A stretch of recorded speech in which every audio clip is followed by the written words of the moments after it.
going to be a banner day. They're coming in droves. Like sheep to the shearing.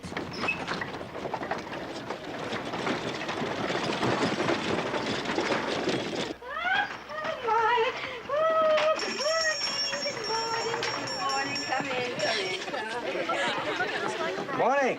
Welcome. I'll put it on your... Oh, good morning, Miss Foster. Welcome to the sale to end all sales. It certainly should. Is there something in particular you had in mind? Well, I've been wanting a mantel clock. Oh. Couldn't afford it. But with a sale like this, anyone can afford anything. Oh, yes.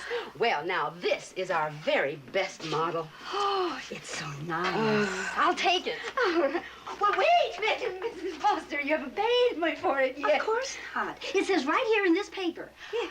Public service sale, 100% off of everything. 100%. Thank you, Harriet, for the clock. No, it's a mistake. Wonderful sale. No, you don't understand. You can't go. What in the name of heaven did you do? What did you do? Oh, it's a gross error. Get in here. Now, The store is closed. Now, go on,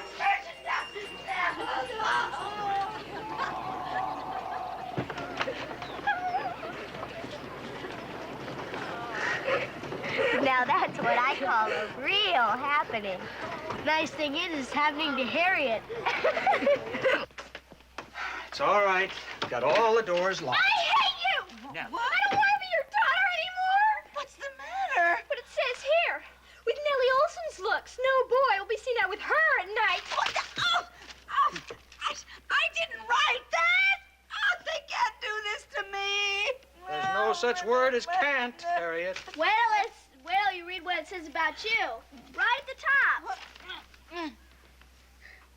We have it from a most reliable source that Mrs. Olson's hair is not all her own, and neither are her teeth.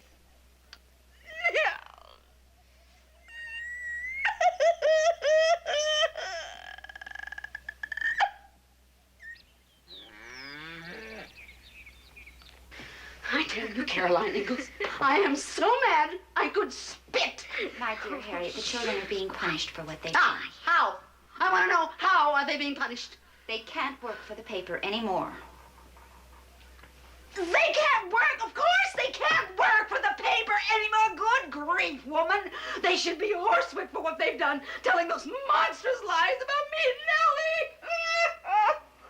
Well, if the items were wrong, and I don't know that they were. Wrong? Of course they were wrong. Then you can always print a retraction. Put it right on the front page. Don't stick it way in the back. Something to the effect of, contrary to published reports, Harriet Oleson does not have false teeth and does not wear wig. Get your special editions. Pen and plow. Get your paper. Harriet's happening.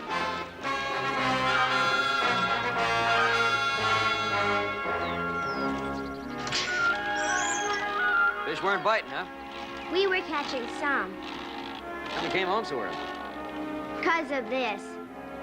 Look, I told you I didn't want any member of my family buying that newspaper again. We didn't buy it. Nellie Olson brought it to us at the pond. She told us her mother said she wanted Albert to have one for free.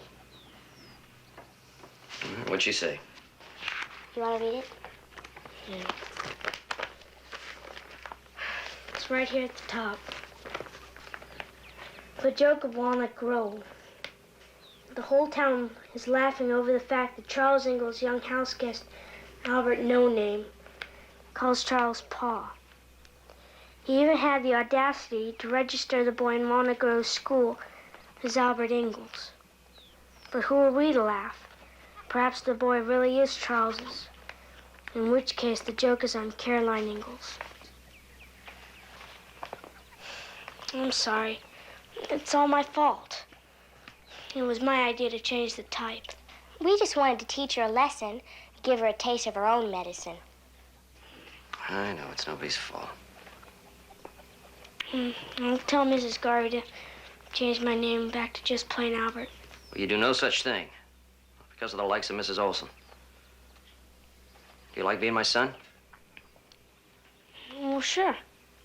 Well, I like being your pa, so that's the end of that. There's something about the Schillers in there, too.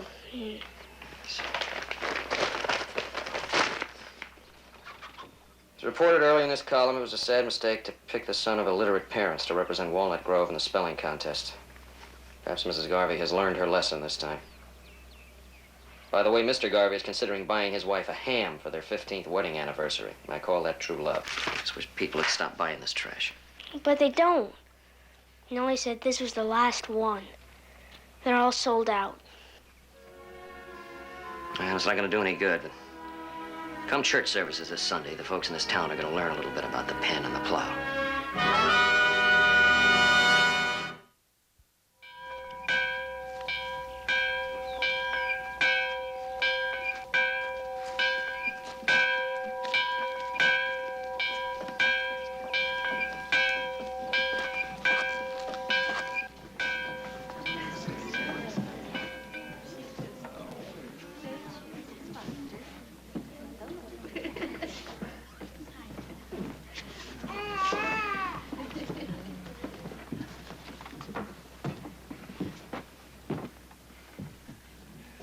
Peace be with you.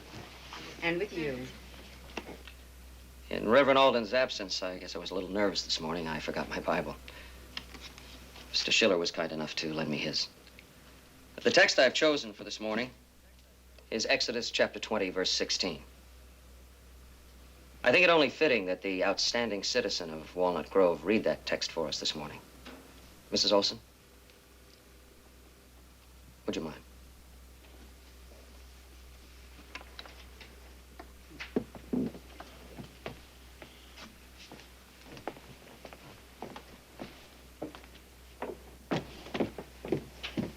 Exodus 20:16.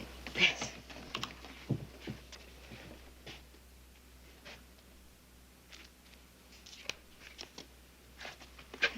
Can't read this? Why, are you illiterate? But of course not. It's written in some kind of foreign gibberish. It's not gibberish, it's German.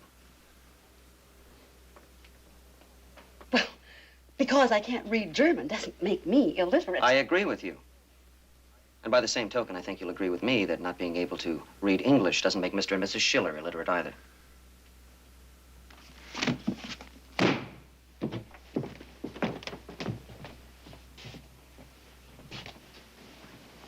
As a matter of fact, far from being illiterate, Mr. and Mrs. Schiller speak 2 languages, which I think is more than most of us in this church can claim.